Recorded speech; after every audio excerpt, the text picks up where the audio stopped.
Muy buenas noches. En la segunda entrega de Desaparecidos, hoy vamos a tratar el caso del comerciante Juan Emilio.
Dicen que él no se llevó dinero, que dice el ayudante.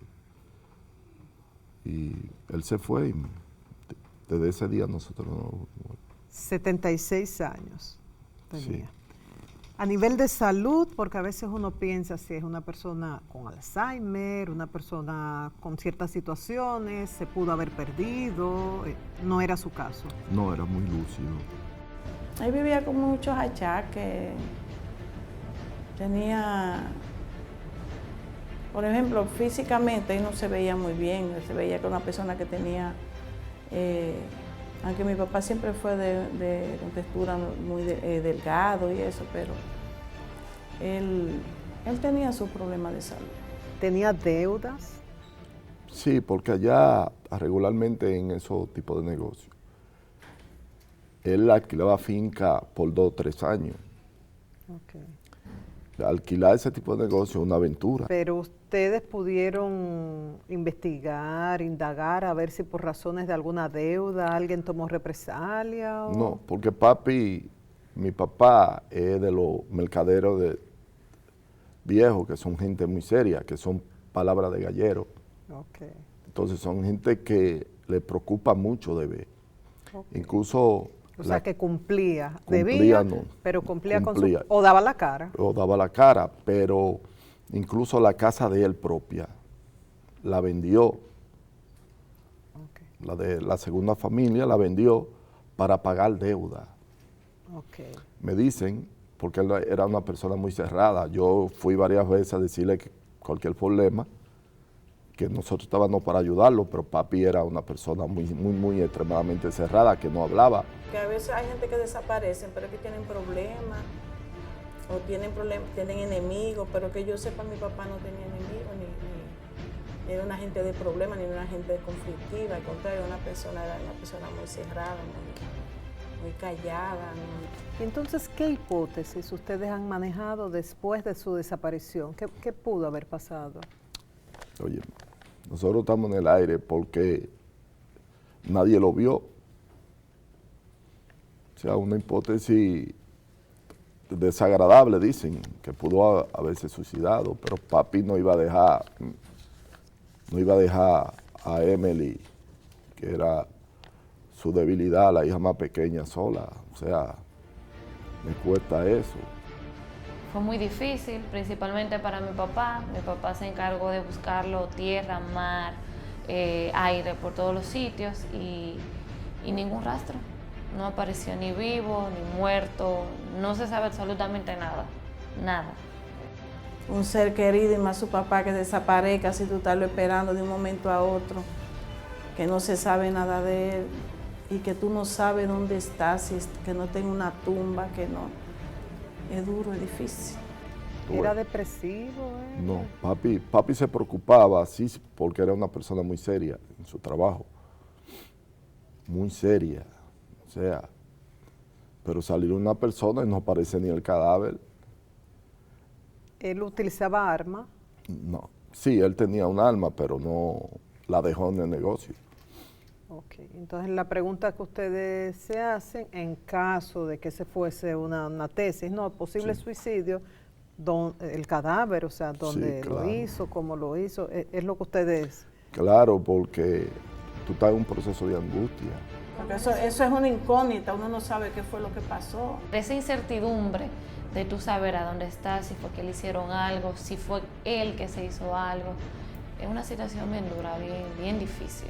¿Y las investigaciones de parte de la policía, hasta dónde llegaron ustedes? Aquí yo tengo la suerte que el jefe mío, que le agradezco, se llama Miguel Bogal, le agradezco mucho que me dio la facilidad. Si tú no tienes un amarre arriba es difícil, porque lo que me sucedió a mí le sucede a mucha gente todos los días en los barrios, pero si tú no tienes un amarre que te empuje... ¿Y hasta dónde llegó la policía? ¿Qué? No investigaron a todo el mundo. La policía en ese momento hizo su trabajo. Sus compañeros en el Sí, mercado. en el mercado, al que él le debía. Claro. Pero que tú sabes que mucho está hay mucha contaminación en eso. O sea, y lo hicieron por una relación. O sea, si yo no tengo la relación y el jefe mío no se mueve en eso, pasa por un caso como pasa todos los días. Desde pequeño yo fui muy abusado físicamente. Pero aún así yo nunca le guardé rencor. Hay cosas por dentro que no están resueltas, quizás temas inconclusos. No hay forma alguna que se compare con la angustia que tú pasas.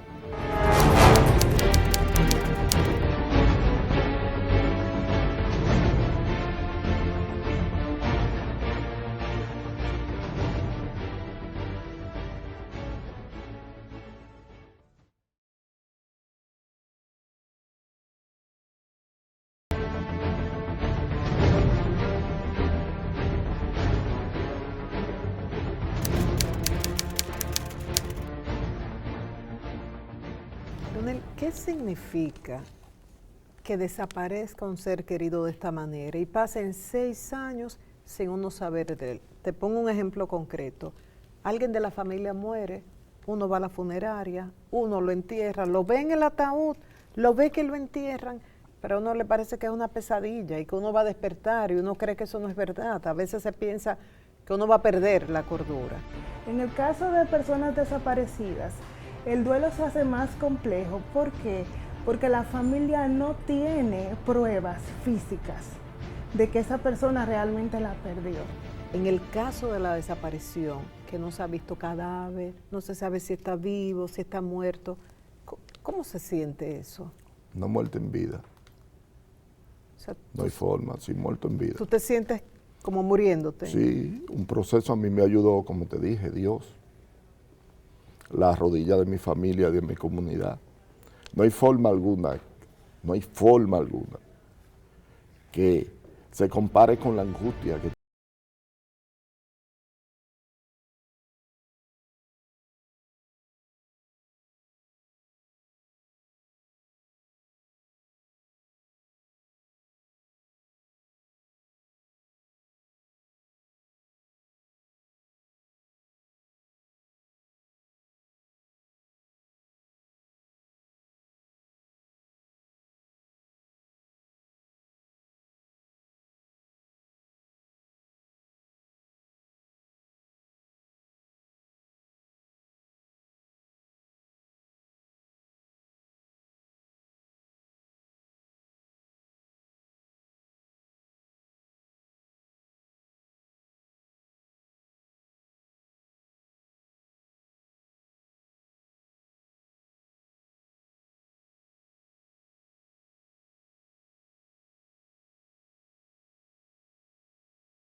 Es o el si tú niño le tienes Leonel. que pedir perdón, tú vas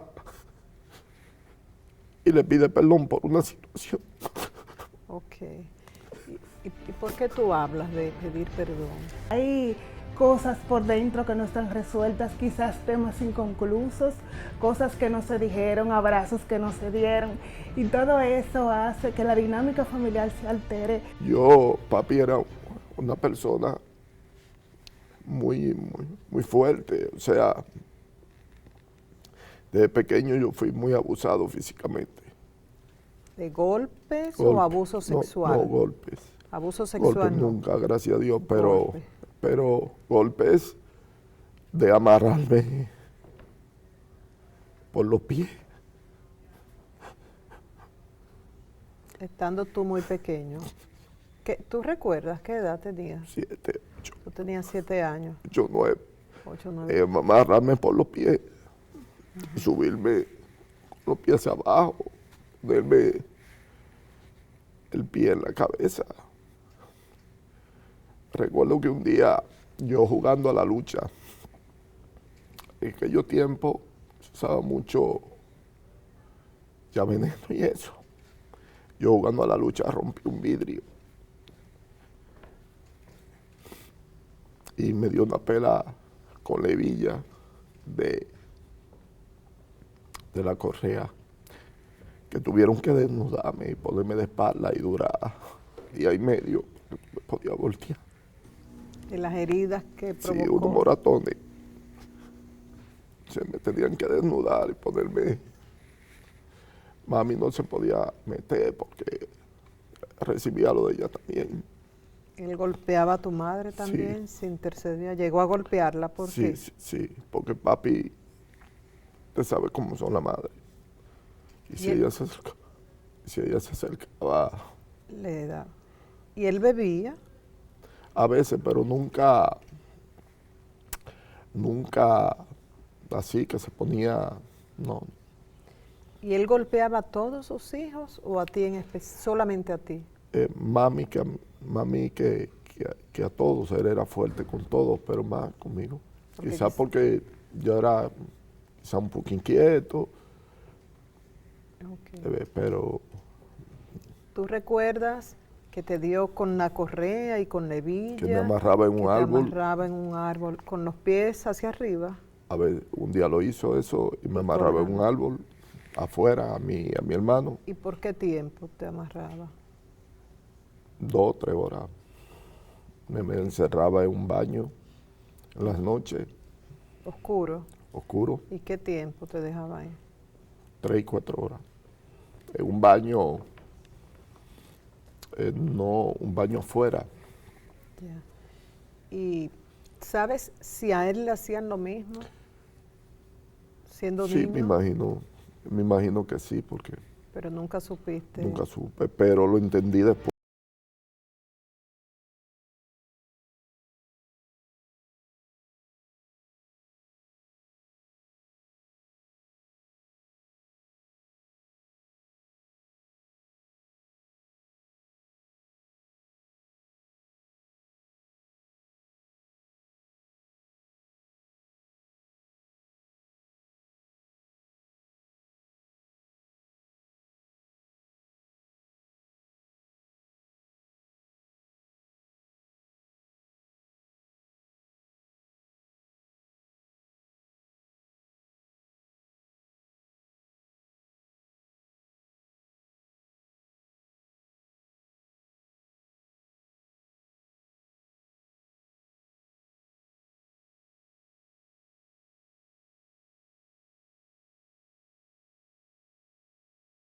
¿Niñez infeliz?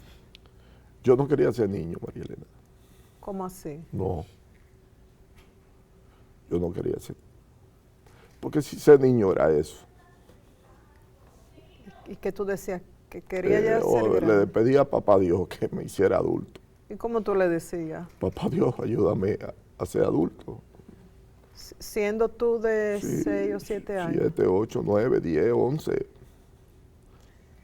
Y en la medida que fuiste creciendo, ¿siguieron los Sí. golpes? Por ejemplo, tú de 12, 13, 14 años. Sí, sí, Igual, con correazo, con palo. con palos te daba. Ujú. Sería muy doloroso.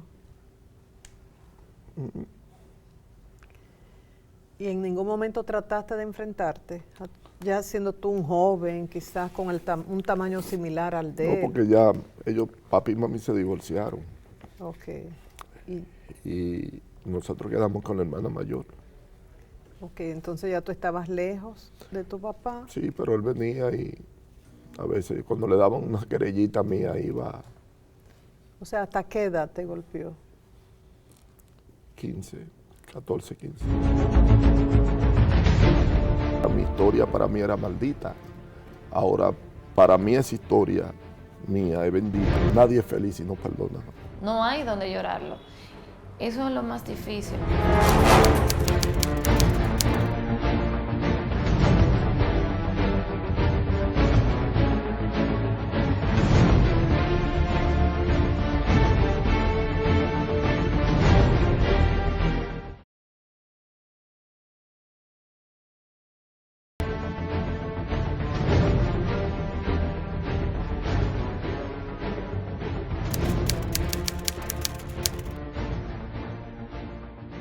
Estando él vivo, vivió hasta los 76 años, ¿cómo manejaste eso? O sea, ¿tú has sentido rabia con tu papá? ¿Qué has sentido? Por eso, esa Mucho. tortura. O eso sea, no, yo sentía en cierto, cuando no entendía, resentimiento, mucho resentimiento. Y porque yo no entendía porque era mío, o sea, yo no entendía, mucho resentimiento. Pero, como te dije, tengo Dios, aquí Dios, o sea, Dios va sanando eso. Por medio de mi comunidad, tengo una comunidad y unos catequistas que son para mí mis padres, son benditos, llegaron a mi vida en un momento que me hizo ver que la historia que para mí era maldita es bendita, porque el amor que yo doy a mis hijos, por esa historia soy el ser humano que soy. Yo no lo entendía, mi historia para mí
otro tiempo. Tú ibas para allá, a su casa. Yo iba a su casa, me acercaba, hubo muy buenos contactos. Papi, ¿en qué yo lo puedo ayudar? ¿Usted tiene algún problema? Papi, mira, yo estoy aquí para ayudarlo. Si usted tiene que ir al campo solo, no vaya solo, usted me llama y yo voy con usted. Cuando estoy de vacaciones, no me tienen que pagar. O sea, un acercamiento hubo, pero nunca le dije perdón. Y dices que eso hace que sea más doloroso el tema de su desaparición. Nadie es feliz si no perdona, mamá. Ok. Porque ahora yo quisiera que esté vivo. ¿Y has trabajado, además de la iglesia, con psicólogos? Porque tú ves esa silla vacía, hay ejercicios que se hacen con terapeutas, psicólogos, psiquiatras, donde uno coloca a tu papá, que no está en este plano, en esa silla, y tú le puedes pedir perdón y la sanación se siente. ¿No lo has hecho? Sí, Lo has hecho. yo lo he hecho. Incluso Con profesionales de la conducta. Sí, ¿no? Y en mí misma le he pedido perdón, incluso le he hecho misa. Depende mucho de cómo esta familia piensa, de su estructura psicológica, de sus creencias, de cómo ocurrió el evento y del tiempo que haya pasado. Realmente lo más sano es que la persona se afiance en las evidencias y en lo que ocurrió. A mí lo que me duele es no haberlo hecho Estando y ahora no tener un lugar donde irle, papi, mire, perdóneme, por el juicio que quizá yo le hice. O sea, no tener un lugar donde yo llevarle un ramo de flores y decirle, papi, mire. Pero que eso ya no depende de ti, Sí. lo del lugar. O sea, sí que no le pediste perdón en su momento, pero lo otro no depende de ti. No hay donde llorarlo. Eso es lo más difícil, porque cuando una persona se te desaparece, tú guardas la esperanza de que aparezca vivo, pero si un ejemplo aparece muerto, por lo menos tú tienes la certeza de que lo enterraste, de que tú puedes ir al cementerio o a su tumba a llorarle, pero a él no, uno no sabe nada, uno no tiene dónde llorarle, uno no sabe si está vivo, si está muerto, si fue que le hicieron algo, uno no sabe nada. Esa incertidumbre es peor que cualquier cosa. Leonel, en estos 6 años de búsqueda, ¿te han dado pistas, te han llamado, te han dicho, vimos a tu padre en tal lugar? ¿Cómo ha sido ese proceso?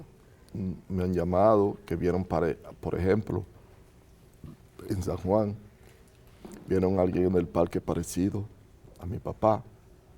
¿Y tú has ido Y hasta yo he allá? ido allá. ¿Y cuando vas, No es. era otra persona o no localizaron? Era otra persona. Okay. Por ejemplo, San Cristóbal, porque yo anduve, regularmente yo anduve en todos los sitios que él iba, que eran mayormente al este a comprar los productos.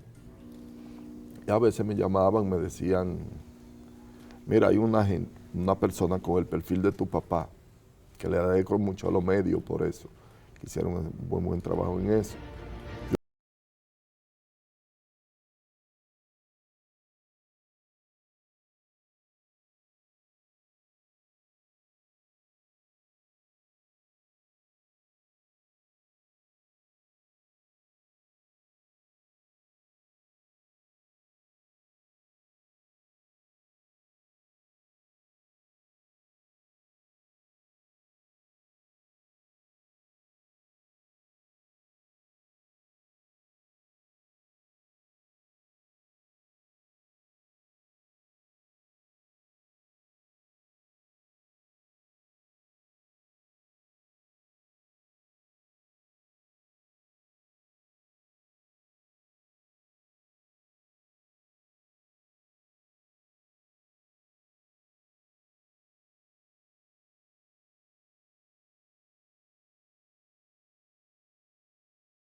Eso es lo que yo me pregunto. Yo quiero guardar la esperanza de que él aparezca. Es difícil porque ha pasado mucho tiempo, aparte de que él era una persona muy mayorcita, pero sí, quisiera guardarla todavía. Mi papá todavía la guarda, la esperanza de que él aparezca. Claro que sí. Y en caso de que esté vivo, ¿qué ha pasado por tu mente? ¿Qué pudo haber ocurrido? Quizá deudas lo llevaron quizá a eso, pienso yo, es una posibilidad. Quizá también tú sabes que la mente humana es algo, quizá está divariando por ahí, o sea, yo tengo la esperanza de encontrarlo, o sea, uno nunca pierde la esperanza, uno vive en una constante angustia, porque es muy duro cuando un día de los padres tú no lo puedes ver. Okay. O sea, tú no puedes ni ir ¿qué es lo que te digo? Ir por lo menos a su tumba, a llevarle y a decirle, como te dije, perdóname papá, yo no te entendía en ese momento, eso fue lo que te dieron. O sea, pedirle perdón por situaciones de resentimiento que hice por una situación, tenga razón o no. No tengo un lugar. ¿Por qué? Porque primero no obedecí. Fui orgulloso a no pedir perdón y estoy pagando la consecuencia de eso. De no pedir perdón. Entonces, por eso incluso te hablé de Polama para decirle... ¿Y tú no te estás torturando a ti mismo? ¿Tú no estás siendo masoquista, o sea, torturándote de que no le pediste perdón? O sea, ¿no es mejor entender? No sé qué te han recomendado en la iglesia, no sé qué te han dicho los psicólogos. Yo solamente soy periodista y quiero estar contigo en esta situación. Pero te siento que te estás culpando, no le pedí perdón. También hay que entender un Leonel ser humano, que era difícil pedirle perdón a este señor que lo había torturado. ¿No puedes sentir un poco de amor por ti mismo? Es que son emociones, o sea, uno no las puede controlar a veces, pero yo sí sé en mi interior que él está perdonado hace mucho, o sea, yo no le guardo, todo lo contrario. Yo sí había querido que él estuviera vivo para pedirle perdón. Y tú sientes, me dijiste otra cosa hace unos minutos, pero ¿has sentido que él está muerto? No. Sí, me he soñado a veces. ¿Qué te has soñado? Por ejemplo, un sueño, él señalándome en una zanja, en un apartamento. ¿Te señala una zanja? Sí, una zanja. ¿Pero te decía algo en el sueño? No, nada más me señalaba eso. Ok. Y cuando te despertabas, ¿cuál era la emoción que sentías después de este sueño? Quizá a veces me sentía mal porque quizá él me estaba señalando dónde estaba. Ah, entonces tú querías saber, o sea, pensabas al despertar que podía ser el lugar donde estaba. Son situaciones que le cadáver. pasan a uno por la mente. Pero ¿Y algún otro sueño? otro sueño diciéndome adiós. ¿Y alguno de estos sueños te dejaba una sensación de paz? Sí, sí. El que me hizo, un día me enseñé con él, me dijo que estaba bien. Que él estaba bien. ¿Y despertaste tranquilo? Sí, tranquilo, sí. ¿En algún momento ustedes se abrazaron? ¿Tú recuerdas algún abrazo de él? No. No. Ni a ti ni a tus hermanos. No sé, a mis hermanos no recuerdo, Okay. pero... ¿Está más unida la familia después de la desaparición de tu padre? Sí, está más unida. ¿Cómo se manifiesta eso? Va reuniendo, ¿no? Ustedes se reúnen más. ¿Y qué hacen cada 25 de marzo que recordarán la fecha en la que tu padre desapareció? Yo regularmente voy a la iglesia. Okay.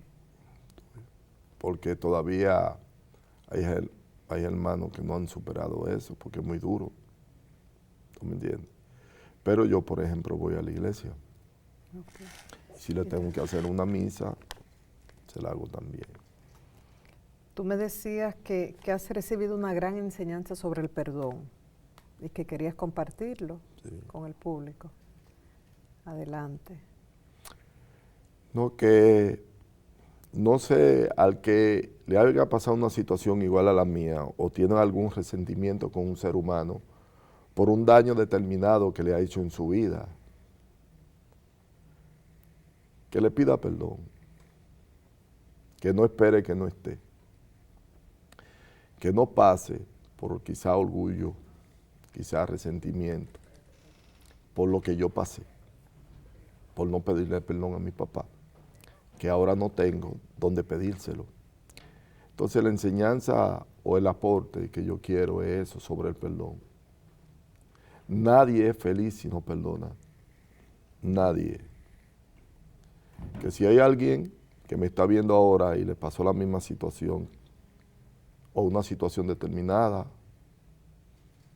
que está herida, que está con mucho resentimiento y que no es feliz por esa situación, que perdone, que el perdón sana, que perdone, y que no hay forma alguna de salir de esto sin Dios en el medio. No hay forma alguna sin Dios. Sin Dios en el medio no hay forma alguna de tú salir de esa situación y de tú perdonar.